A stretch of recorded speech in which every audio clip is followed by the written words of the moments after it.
Assalamu alaikum wa rahmatullahi wa barakatuhu.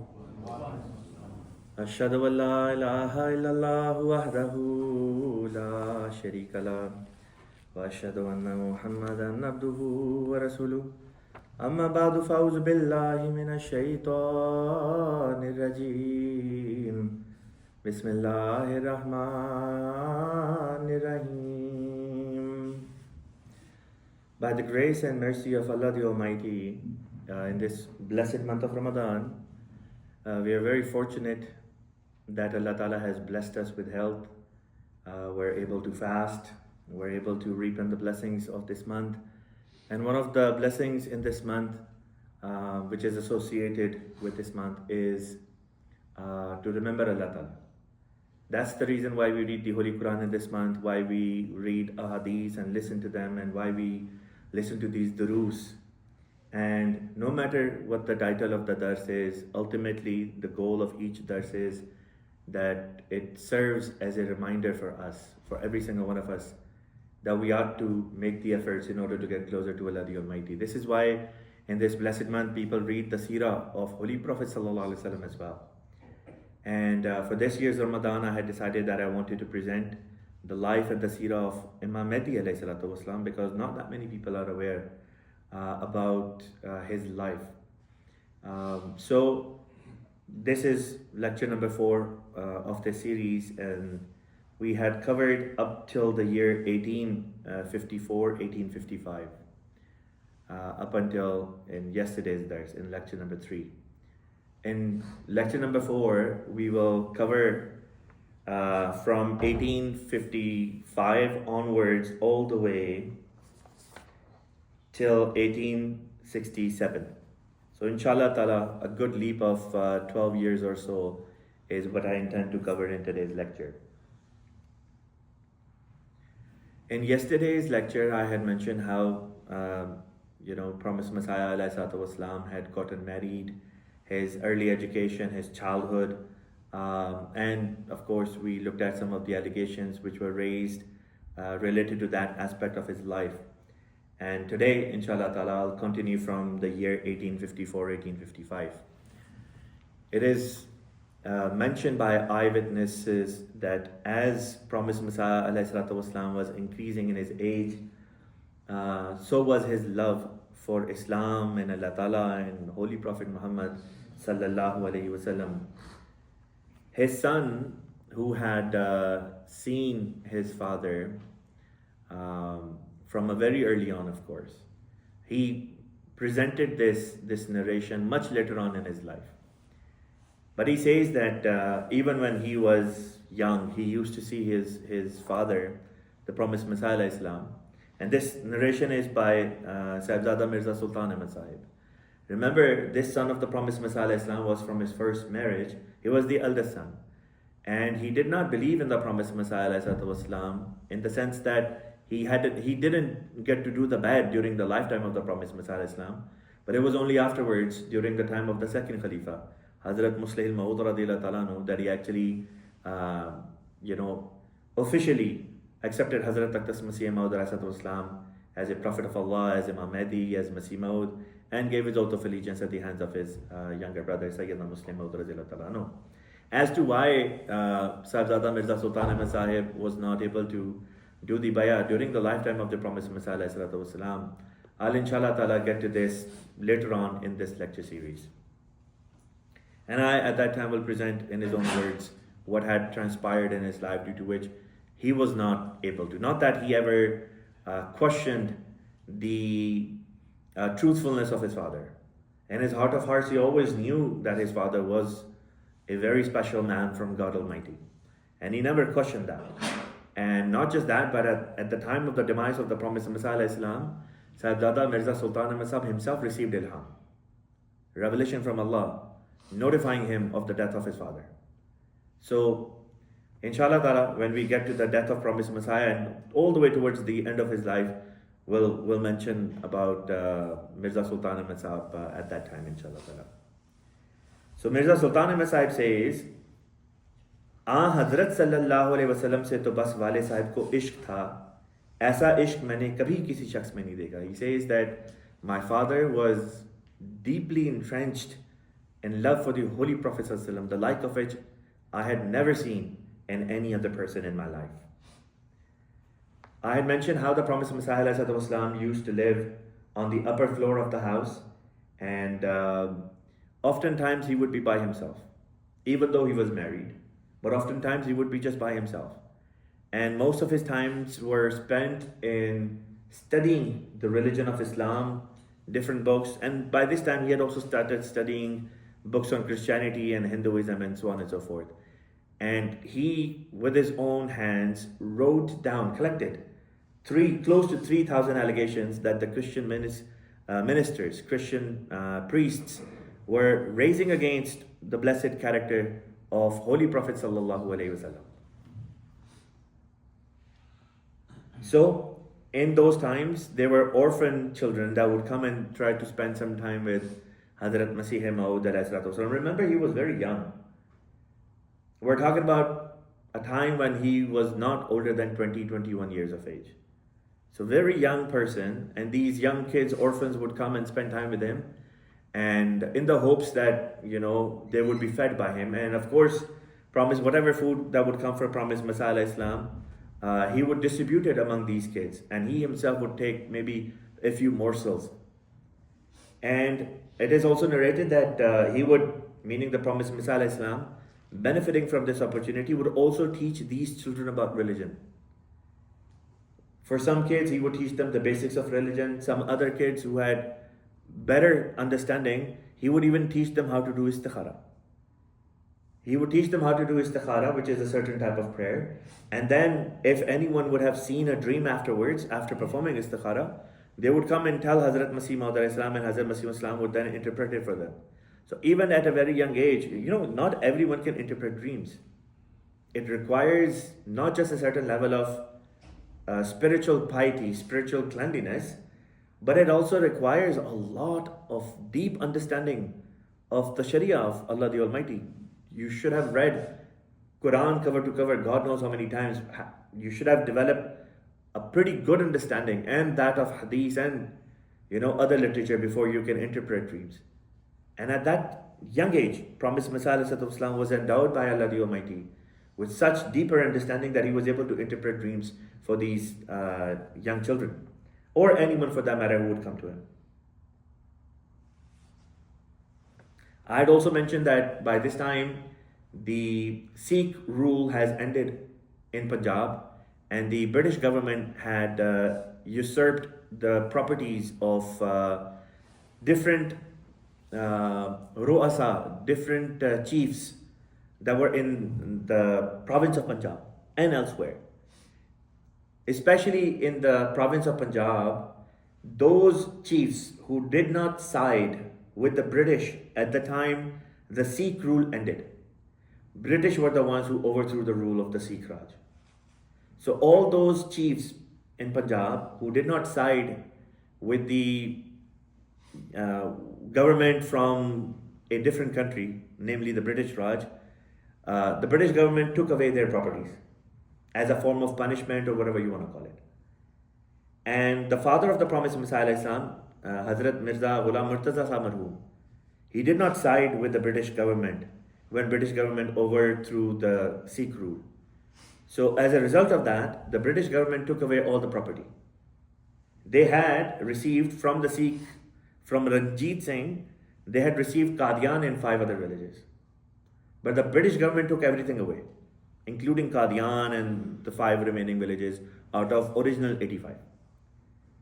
And instead, what the British instituted was a 700 rupees annual pension. So 700 rupees annual pension would translate into 58 rupees and 33 paisas monthly. For someone who was a chief of such a large land, they had to now live on that meager amount. That is what the British government instituted for them. So, rightfully so, Hazrat Mirza Sahib Marhoom, he wanted to fight this in the courts, and get what was rightfully his. But what ended up happening is that in the process, he ended up spending decades pursuing these court cases. And he involved his two sons in this process. His older son, Mirza Ghulam Sahib, and the younger son, which was Hazrat Masih-e-Maud alayhi salatu wasalam. 17 years actually. 17 years running after one court case to another. And in the process, the father of the promised Messiah Islam ended up spending from his own pocket 70,000 rupees in that time. 70,000 rupees was a huge sum. One commentator has stated, with this much amount of money, he could have easily bought more property than what he had lost. There was sentimental value attached to this property. At one place, the father of the promised Messiah Islam said, Qadiani is dearer to me than everything else that I owned. So if I don't get anything else, at least Qadian in its entirety should be handed over to us. And remember, this family had been the rulers of Qadian and neighboring 85 villages for centuries, for a few hundred years. And now all of a sudden, all of it was gone. It was a big shock to the family. So the total sum of these efforts which were made by this family to win back their property was that a small portion of Qadian was given back to them as their property. Not the entire Qadian, just a small portion of it. And customary ownership rights. You can call them, as they say, bragging rights basically. You don't really own it. So customary ownership rights to the villages of Bheni, Nangal and Khara. These were three neighboring villages. So customary ownership rights were allocated to them, to this family. And that was it. Nothing else. And even the portion of the property of Qadian which was given to them, after some time, it was given to another member of the Khandan. So taken away from them and given to somebody else in Lahore. And then 35 years later, that property was eventually, brought back in this branch of the Mirza family.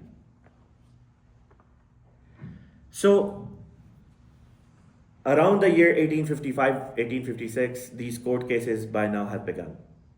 And the elder son of Mirza Ghulam Murtaza Sahib was Hazrat Mirza Ghulam Sahib, the older brother of Promised Messiah Islam. He was a worldly man. By all accounts, he was a worldly man, and his focus was on making it big in the world, in the sense that he held a very esteemed job in the government. And he was rich, and he was basically the next in line after his father would pass away to take the leadership of the Mirza family. And as such, he was a very powerful man, very wealthy, very influential. And because of these traits, he was very much interested in winning back these properties. He wanted to win back these properties. But the younger brother, Syedna Ahmad had zero interest in these things. He had no interest in the properties. He had no interest in winning or even going and pursuing these cases, because he perceived them as a wastage of his time. Hazrat Masih-e-Maud के जो बड़े भाई थे और उनके जो वाले थे, उन दोनों का शौक भी था, इस तरफ रुझान भी था कि ये कोर्ट केसेस में जाएं ताकि जो ख़ानदानी वजाहत है वो दोबारा से रीस्टैब्लिश हो, प्रॉपर्टी है वो वापस आए।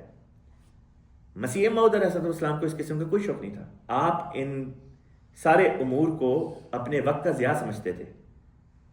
आपके ज़हन में ये चीज़ें आपको अल्लाह ताला के ज़िक्र या अल्लाह ताला के दीन की खिदमत से रोक रही थी, क्योंकि जो वक्त भी आप इन चीज़ों में लगाते थे वो वक्त आप दीन की खिदमत कर सकते थे।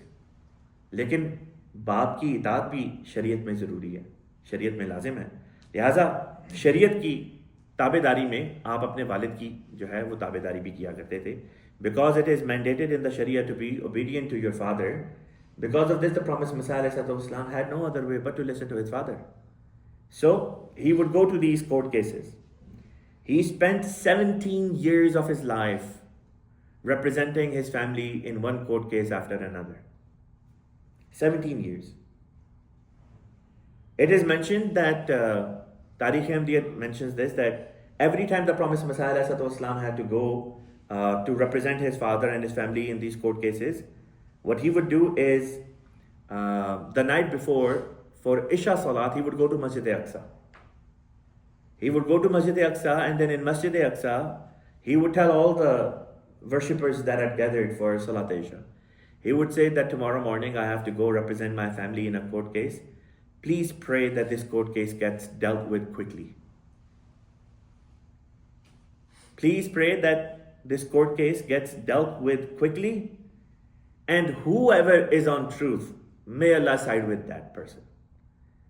And he would say, I don't say that may Allah side with my family, but I say whoever side is on truth, may Allah the Almighty make that side win, so that I can quickly come back and be free of these worldly matters and I can focus on Allah Ta'ala. Every single opportunity he had where he had to represent his family in these court cases, there were certain elements, certain things which were very, very clear from the very onset. No matter what happened, Promised Messiah ﷺ would not speak a lie, not a single word of a lie.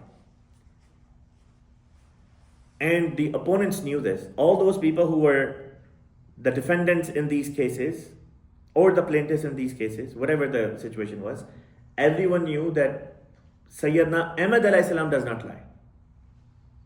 They knew that his family would employ whatever tactic possible to win the court cases. Even if it meant forging something, misrepresenting something, speaking a lie. The opponents knew this in these cases.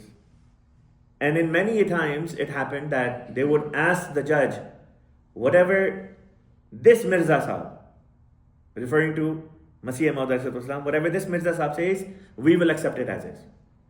They knew Promised Messiah wouldn't lie. So, in one case, by this time Promised Messiah was 25 years of age. He was 25, and the case was that there was a plot of land that belonged to the family of Hazrat Mirza Ghulam Ahmad. And some people had erected trees, planted trees on that land. But the land belonged to the Mirza family. So the father of the Promised Messiah was of the opinion, if the land belongs to me, whatever is on the land is also mine. And these people were cutting down trees, and he didn't want them to cut down trees because in his mind, he owned those trees. So he took these people to the court.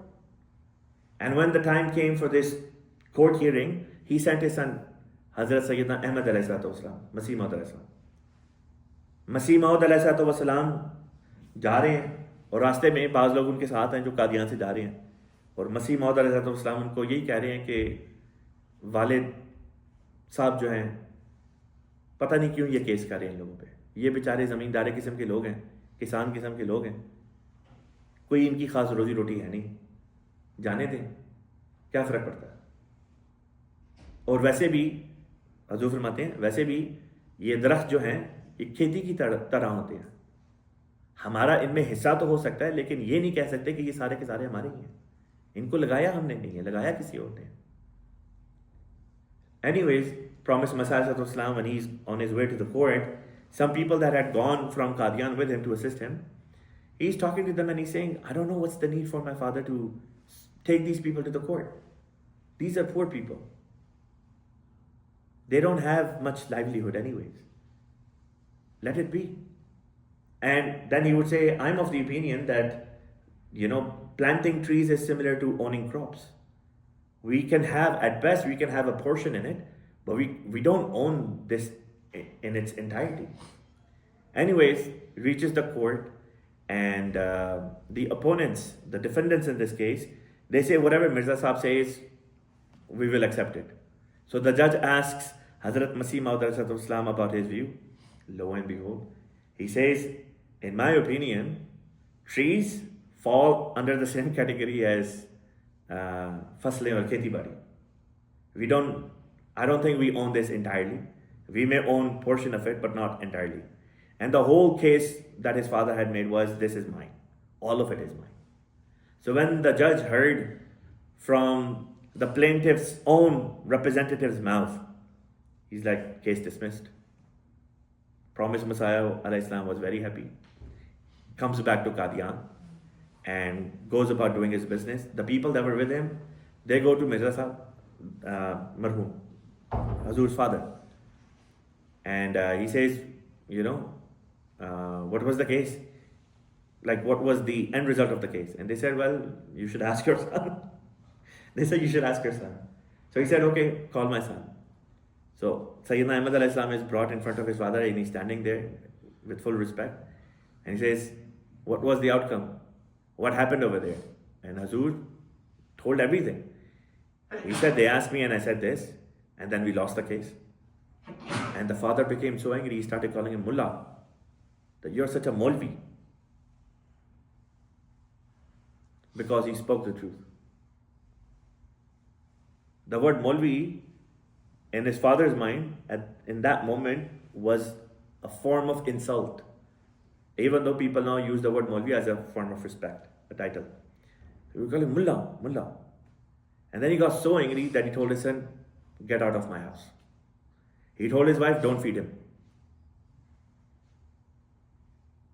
His father expelled him from his house. For 3 days, Promised Messiah was in Qadian. And afterwards,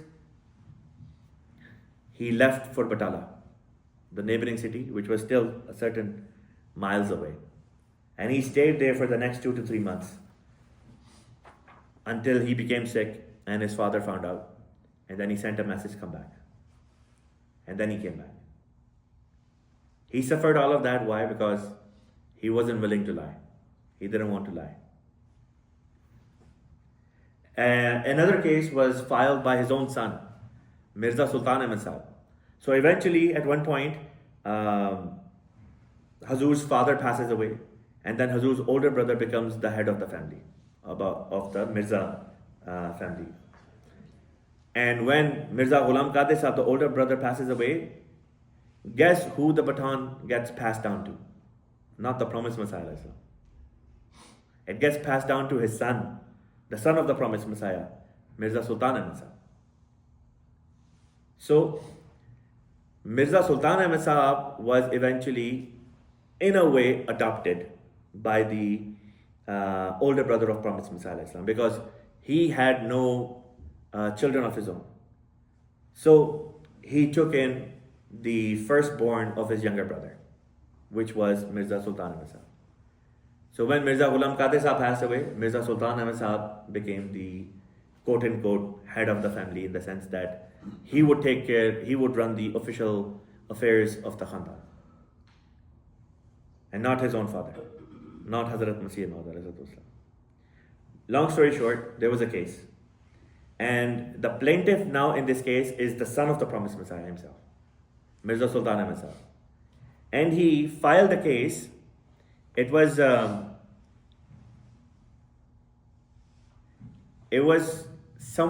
case was that a certain land belonged to this family, and somebody else had built an entire house on that land.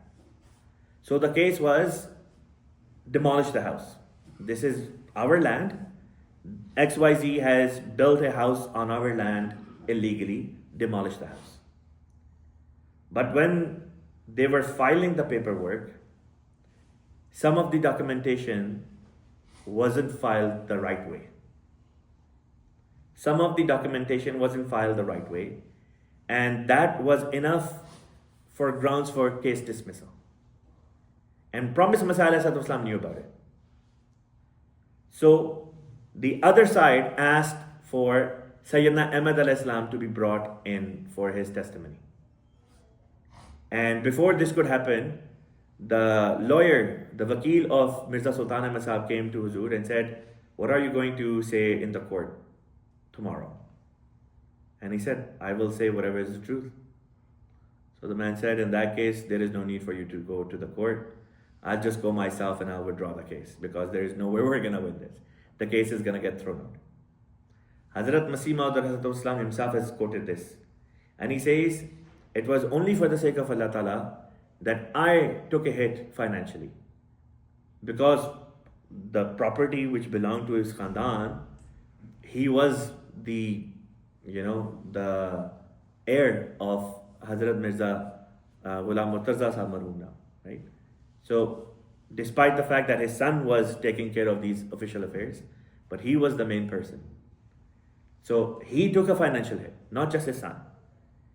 And he says, for the sake of Allah Ta'ala, Marzat Allah, yani Khuda ki raza ki khatir, मैंने अपना माली नुकसान बर्दाश्त कर लिया, लेकिन झूठ बोलना बर्दाश्त नहीं किया. The reason I'm quoting these incidents is because they play a big role later on in his life.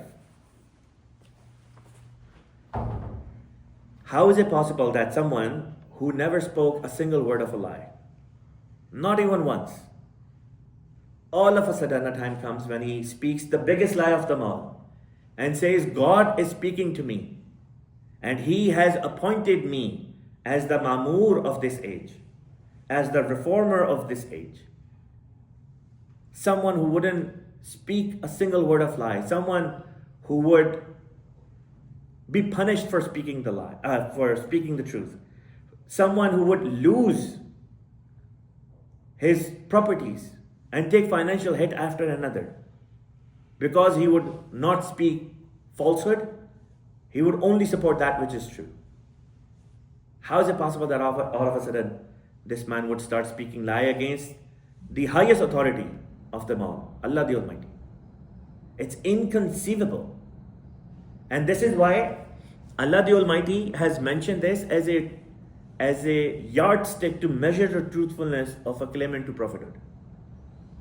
Holy Prophet Sallallahu Alaihi Wasallam has mentioned in the Holy Quran that surely I have lived a long time amidst you. You are well aware of my character before I made any claim. Why do you not use your brains? Afala taqilun. Why don't you think about this? Every prophet, before they make their claim that they are appointed by Allah the Almighty, are known as the truthful people in that society. One of the title of Rasul Pak Sallallahu Alaihi Wasallam was Sadiq, truthful. Everyone, including Abu Jahl, Umayyah bin Khalf, all these guys, Abu Sufyan, they all knew that Muhammad Sallallahu Alaihi Wasallam may be anything, but one thing he will never be is a liar. They knew that he never spoke a lie. But then he makes this claim that he's from Allah the Almighty, and all of a sudden he becomes the biggest liar in the land. So this is a proof of someone's truthfulness, that you look at their life before they make the claim. If their life is blemish free, then you have to take their claim seriously. You can't just reject it. So the life of the promised Messiah Islam before the claim is blemish free. And it isn't just the Ahmadis who are saying this, it is those people who were his opponents later on, that even they would admit that before he claimed to be, the Messiah, the Mahdi, the Ma'mur min Allah, we had never seen an angelic person like him before. And not just those who opposed him, but people who had nothing to do with Islam. Many Hindus and Sikhs would give testimony to the blessed character of Hazrat Masih-e-Maud. An interesting thing happened. For one of these cases, Promised Messiah had to go to a place called Dalhousie. Now Dalhousie is a hill station, and Promised Messiah had to go on a mountain, cross a mountain, and it was very, very far. But the journey to this place was beautiful. And Promised Messiah Islam, he loved the beauty in nature. So one day he was going with a servant of his, or somebody who was appointed to assist him in the case. and they were going on a yakka. A yakka is like a horse carriage. And it started to pour down heavily. It started to rain. Barish shuru ho gayi. So the yakka couldn't go any further. So they had to stop somewhere. And there was a house nearby. And Hazur's assistant, he went and knocked on the door. Remember, Hazur is a young man at that time. You know, knocks on the door, and probably the house was that of a Hindu man. He opens the door, it's in the dark of the night, it's pouring outside. And the Hindu man comes outside and he says, "What do you want?" And he says, "We're strangers, we're travelers, we don't have a place to stay, it's pouring, we can't go further, we can't go anywhere.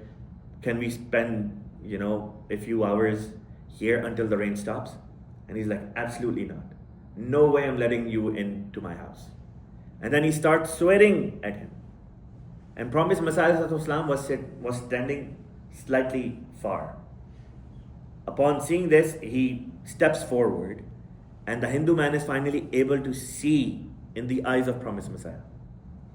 He just had a quick glance at the eyes of Promised Messiah, and as soon as he looked at the blessed face of Promised Messiah, his eyes quickly just went down. His gaze went down. And in a very respectful manner, he said, fact of the matter, sir, is that I have a young daughter at home, and due to this reason, I do not allow strangers to enter my home. But you may enter. The sudden shift and that deep respect that this man developed instantaneously simply by looking at the face and the eyes of the Promised Messiah. And remember, Promised Messiah at this point was just a young man. He wasn't commissioned to the office of Imam Mahdi just yet. That was going to happen decades later. In the prime of his youth, this was his character.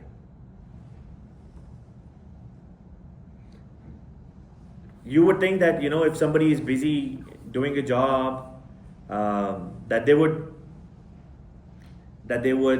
forget about offering namaz, or they would say, "I'll offer namaz at a later time." It happens with many of us. When we're busy with something that we consider important, we say, "Okay, we'll delay the namaz." This wasn't the case with the Promised Messiah Islam. He is there to represent his family in a case, and there was some time before on the docket his case would come up. So he said, "It's time for Zohr namaz. I'm going to go and I'm going to offer the Zohr namaz outside." So he steps outside of the court, goes and he starts offering his namaz. And while he's offering namaz, he lost track of time. He's busy in namaz. And the clerk comes outside and calls his name, because now his case was on the docket. The judge was ready to hear the case. And he's busy in namaz. So the clerk goes inside and informs the judge.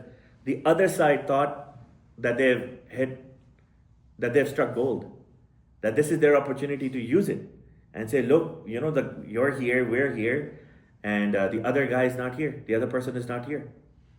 In most cases, most of the time, the judge would favor, even now if you get a speeding ticket, for example, you go to the court, you challenge it, and the cop doesn't show up, but you're there.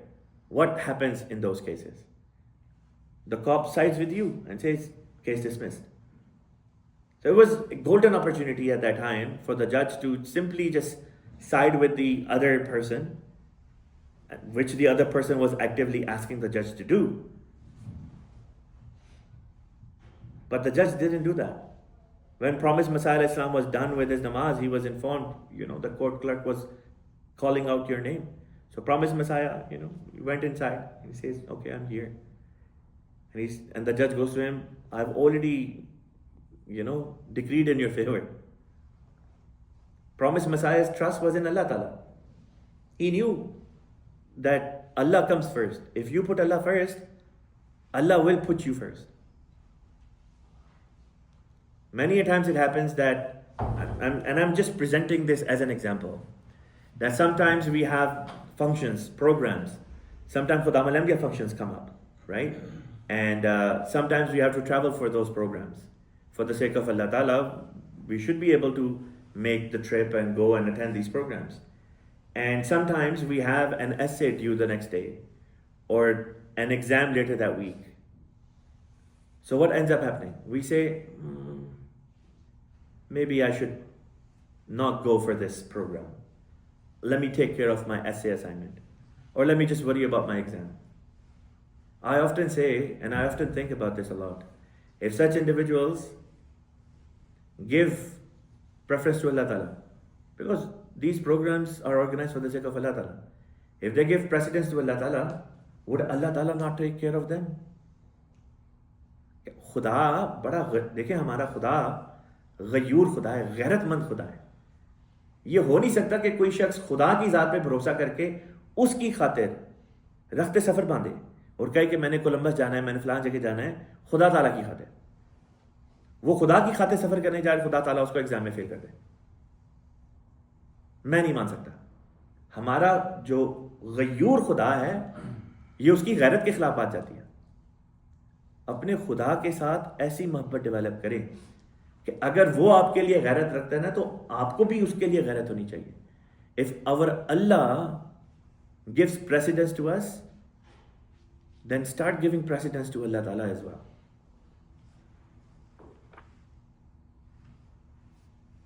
(1864 to 1867). Now we're towards the end of today's lecture.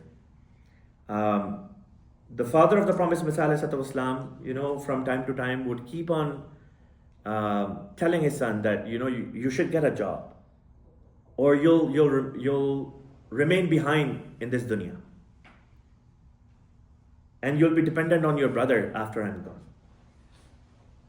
And sometimes he would say, I've arranged a job for you in such and such city, go there.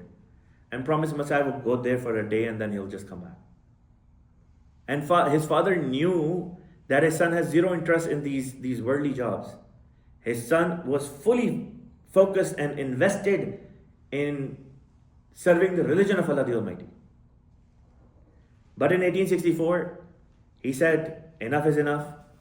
I've arranged a job for you in the city of Sialkot. So you're going to go there and you're going to work over there. And this was under miscellaneous vacancy that he was appointed at, a job in Sialkot. Why Sialkot? There were 3 cities where the Christian missionaries had established their headquarters. One of them was Ludhiana, the other one was Amritsar, and the third one was Sialkot. These were the headquarters. And promised Messiah ﷺ had to travel to all these cities quite a few times. And in order to become well versed and well aware of what was happening in those cities and what these Christian missionaries were saying against Islam. And him coming and staying in Sialkot for 3 years was not, something which was by fluke. It was something which was ordained by the will of God Almighty. So, Hazrat Masih-e-Maud in his tenure for 3 to 4 years when he was here in Sialkot, after performing his duties at work, after his work hours were done, he would come and then he would be engulfed in studying about Islam, about Christianity, about the Hindu faith. And then there were lots of missionaries, not just the Desi missionaries, not just the local population that had converted to Christianity and become priests in Christianity, but also foreign missionaries. Christian priests from England and Scotland, they were also there. And promised Messiah ﷺ debated with them in his youth. After his office hours, when he would be at his residence, these Christian missionaries would come, because by now promised Messiah ﷺ had developed an image, a rapport per se, where people knew that he is very knowledgeable. So these Christian missionaries wanted to defeat him. They would come to him and they would spend hours with him, debating him. And they would be defeated in these discussions. But despite all of that, these people developed a certain sense of respect and affinity for promised Messiah ﷺ, because they always found him to be very generous and very respectable, very, very honorable in his approach and in his demeanor, in his dealings with these missionaries and everyone else. So one Scottish priest by the name of Reverend Taylor, when he was going back to Scotland, he came to the court where the promised Messiah was working. And he came and a judge saw a European priest. So the judge, out of respect, said, what makes you come here? And he said, I've only come to, see Mirza Sahib, because I did not want to leave without seeing him. And in that court, people took Mirza Sahib ﷺ as just another person working over there. His supervisor in that job was a Hindu man whose name was Sahaj Ram, Pandit Sahaj Ram. Pandit Sahaj Ram was his superintendent, and he would abuse him, and he would abuse Holy Prophet ﷺ and Islam. Whenever he would abuse Promised Messiah Islam, Promised Messiah wouldn't respond. When he would abuse Islam and Holy Prophet ﷺ, Promised Messiah ﷺ would defend Islam and Holy Prophet ﷺ in such a way that he would basically shut this person up. And in order to hide this embarrassment, Pandit Sahaj Ram would then take it out on him by way of the official work that the Promised Messiah ﷺ had to take care of. He would, torture him in that way. But Promised Messiah ﷺ, again, whenever anyone raised any allegation against Holy Prophet ﷺ, that was his red line. That was his red line. And the opponents of Ahmadiyya say that Promised Messiah ﷺ, Nauzubillah, spoke against Holy Prophet ﷺ, that he went against Islam. What in the name of God, in what world are they living in? So, Promised Messiah ﷺ in 1867 had to come back to Qadian because his mother became sick, and his father sent him a message, your mother is sick, now you can come back. But before he could reach Qadian, his mother passed away. So he couldn't get to see her in her final moments. And he was the youngest child, so you can imagine the attachment that the youngest child has with the parents, and parents, the attachment that they have with the youngest child. One quick point I want to mention is that Promised Messiah Islam came back to Qadian, and then after some time he received revelation about the same Pandit Sahaj Ram, informing him Pandit Sahaj Ram has died in that very moment. And at that time, so this happened a few years later in Qadian. At that time, his older brother, Mirza Ghulam Ahmad, was sitting with 5-6 other gentlemen, and Promised Messiah just walked in and he said something about, that there might be another vacancy if Sahaj Ram dies. And they all looked at him and they laughed. They're like, what are you talking about? Sahaj Ram is perfectly fine. They didn't know that Promised Messiah has received revelation. Promised Messiah just said that and turned around and left. And 2 or 3 days later, they received the word, the official word, that Sahaj Ram died on that day. The same time that the Promised Messiah ﷺ said this. One allegation that opponents of Ahmadiyyat make against Hazrat Masih-e-Maud is that they say, if he was a prophet of God, how come he was working under other people? How could he be an employee of somebody? Nabi to naukri nahi kiya karte. Ye kaise ho sakta hai? That's an allegation that they raise. And historically we know that Promised Messiah worked. I mentioned it. Right? So here is the answer. This is not the criteria for the truthfulness of a Nabi to begin with. There is not a single verse or a hadith in the verse in the Quran or hadith of Rasul Pak ﷺ that says that anyone who has a job cannot become a prophet of God. It mentions on the contrary, and I'll prove it to you. Holy Prophet ﷺ himself had worked as an employee to Hazrat Khadija radiallahu ta'ala anha before he married her. Looking at his work ethics and conduct, Hazrat Khadija radiallahu ta'ala anha was so impressed that eventually she sent a marriage proposal to him. He worked under her. Rasul Pak himself has stated, Kuntu ar'aha ala qararita li ahli Makkah. This is in Bukhari, Kitabul Ijara, book of hiring. He says that he for a certain amount of qararit. Qararit is basically local currency. For some local currency, he has worked for the people of Makkah, herding their sheep. He is talking about having a job himself. Then in the Holy Quran, Musa ﷺ's case is mentioned, that Musa ﷺ worked for his father-in-law for 8 years, and he was paid for that by his father-in-law. Regarding Isa ﷺ, history tells us, Bible mentions it, he was a carpenter. लकड़ी का काम करते थे, क्या करते थे? लकड़ी का फर्नीचर बना के बेचते होंगे ना, खानदानी बिजनेस यही था, वही उन्होंने भी सीखा हुआ था, वही काम वो भी करते थे.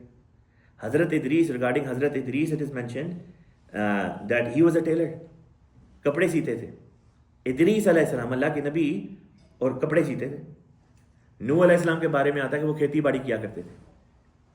So if having a profession disqualifies somebody from being a prophet of God, then all these individuals, God forbid, would have to be dismissed. Why dismiss only Mirza Sahib alayhi salatu wasalam? So this is a bias that these individuals have against Masih-e-Maud Islam. When the case of Masih-e-Maud Islam and Ahmadiyyat comes into play, logic, verses of the Quran, hadith of Rasulullah go out the window for these guys. Unfortunately, that is the case with these people. Inshallah ta'ala, in tomorrow's dars, I'll continue where we have left off today. So we have covered all the way up till the year 1867. And inshallah, we'll continue from 1868 onwards tomorrow. Inshallah ta'ala. Wa akhiru dawana alhamdulillahi rabbil alameen. Muhammadur Rasulullah.